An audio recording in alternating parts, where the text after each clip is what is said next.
ನಾನು 45 ವರ್ಷ ಆಯ್ತು ರಾಜಕಾರಣಕ್ಕೆ ಬಂದು. ನಾವು ರಾಜಕಾರಣ ಮಾಡ್ಬೇಕಾದ್ರೆ ನಮ್ಮ ಪಕ್ಷದ ಸಂಘಟನೆಗೆ ನಮ್ಗೆ ಯಾರು ರೂಮೇ ಕೊಡ್ತಿರ್ಲಿಲ್ಲ. ಹಾಗಾಗಿ ಒಂದು ಬ್ರಾಡ್ವೇ ಓಟ್ ಆಗಿತ್ತು. ಬ್ರಾಡ್ವೇ ಓಟು, ಆಮೇಲೆ ಬೆಂಗಳೂರು ಇಂಟರ್ನ್ಯಾಷನಲ್ ಓಟು. ನಾವು ಕೇಳೋದು ಈ ರೂಮ್ ಕೊಡೋದು, ನಮ್ಮ ಪಠಾಣ ಕೊಡೋಲ್ಲ, ಈ ರೂಮಲ್ಲಿ ಸೇರ್ಕೊಳ್ಳೋದು, ಇದು ನಡೀತಾ ಇತ್ತು. ಮೊದಲಿಂದಲೂ ಕೂಡ ನಮ್ಮ ಪಕ್ಷಕ್ಕೆ ಮೊಹಮ್ಮದ್ ಅವರು ಒಂದು ದೊಡ್ಡ ಆಸ್ತಿ. ಸೊ ಇವತ್ತು ನಿಮ್ಮ ಸಂಸ್ಥೆಯ 60 ವರ್ಷದ ಅಧ್ಯಕ್ಷರಾಗಿ ಸೇವೆ ಮಾಡಿದ್ದಾರೆ. 60 ವರ್ಷದ ಸೇವೆಯನ್ನ ಮಾಡಿದ್ದಾರೆ. 60 ವರ್ಷದ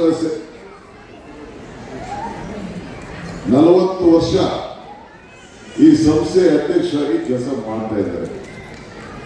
ನನಗೊಂದು ಬಹಳ ದೊಡ್ಡ ಮುಜುಗರ ಸಂದೇಶ ಬಂತು ಇವತ್ತು.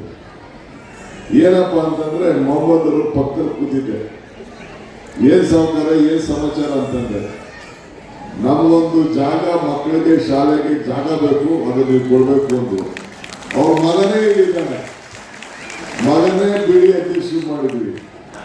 ಆತನೂ ನನ್ಗೆ ಹೇಳಿಲ್ಲ, ಕರೆದು ಕೇಳಿ ಏನೇ ನನ್ಗೆ ಹೇಳಿಲ್ಲ. ಮೊನ್ನೆ ಒಂದು ಲಿಸ್ಟಲ್ಲಿ ಸುಮಾರು ಜನಕ್ಕೆ ಕೊಟ್ಟು ಈಗ ಭರವಸೆ ಕೊಡ್ಲಿಕ್ಕೆ ಬಯಸ್ತೇನೆ.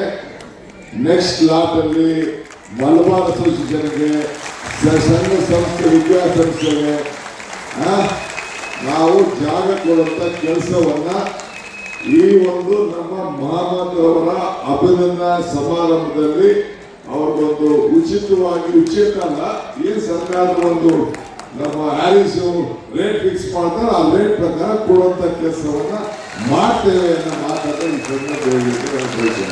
ಯಾಕೆಂದ್ರೆ ನಿಮಗೆ ಒಬ್ರು ಉಚಿತ ಕೊಟ್ಬಿಟ್ಟರೆ ಎಲ್ಲರೂ ಕೊಡ್ಬೇಕಾಗಿದೆ. ಅದಕ್ಕೆ ಒಂದು ರೇಟ್ ಒಂದು ಕಡಿಮೆ ದರ. ಈಗ ತಾನೇ ನಾನು ನಮ್ಮ ವೀರಶೈವ ಸಮಾಜಕ್ಕೂ ಅನೌನ್ಸ್ ಮಾಡ್ಬೇಕು. ನಮ್ಮ ಈಶ್ವರ್ ಖಂಡ್ರೆ ಅವರ ತಂದೆ ಅವ್ರದೊಂದು ಕಲ್ಪನೆ ಇದ್ದಂತೆ ಹಾಸ್ಟೆಲ್ ಮಾಡಬೇಕು ಅಂತ, ಅಲ್ಲೂ ಕೂಡ ಅನೌನ್ಸ್ಮೆಂಟ್ ಮಾಡಿಬಂದೆ. ಇವತ್ತು ಬೆಳಗ್ಗೆ ನಾನು ನಮ್ಮ ಮುಖ್ಯಮಂತ್ರಿಗಳು ನಾವೆಲ್ಲ ಇದಕ್ಕೆ ಹೋಗಿದ್ದು ಹಾವೇರಿಗೆ.